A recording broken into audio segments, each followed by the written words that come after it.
emerges from her room, darts to the bathroom with clothes in hand, and immediately shuts the door for a much-needed bath, just like she used to do in ancient times regularly. Since it's the weekend, the boy grabs a digital writing pad and starts teaching her how to write.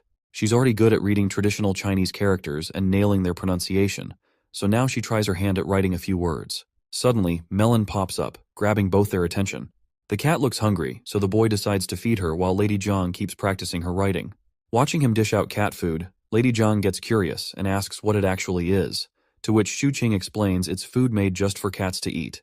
Lady Jiang quickly imagines how they might produce such cat food, picturing pouches hanging from tall trees in her mind. Suddenly, there's a knock on the door, and the boy rushes to receive the food delivery. He hands it to the lady, telling her it's her dinner for tonight, as he's going to meet his friend later to ask about her identity card. The girl immediately starts digging into the food, and our hero assures her he'll teach her how to use a phone and computer so they can stay in touch. While she eats, Little Melon chimes in asking for some food, but the dude scoops up his cat and reminds her to stick to her own cat food. Curious, the lady meekly asks if she can't give this cat some of her food, to which the boy nods and explains that this kind of food isn't healthy for cats. The lady is shocked to hear this, and her mind stops for a moment.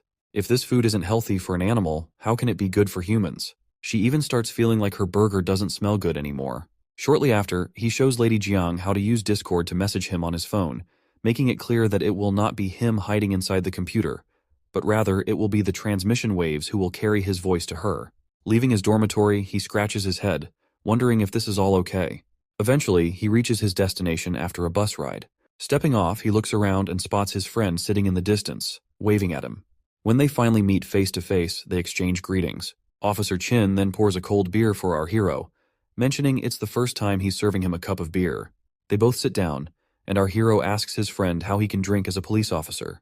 Chin Hao explains that he's off duty and dressed casually, just here as an ordinary person. The boy then places his order, carefully noting all the delicious items he's about to enjoy. They clink glasses and toast each other. Xu Qing asks his friend how his job is going and what it's like being an outstanding officer.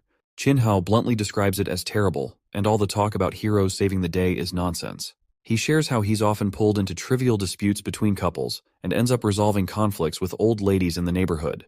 He hardly ever encounters thieves. Instead, he deals with daily disputes and nonsense. But our hero Xu Qing points out the brighter side, mentioning how people are generally living and working happily, which is a good thing. As much as Chin Hao hates his job now, he always dreamed of becoming a police officer when he was a kid.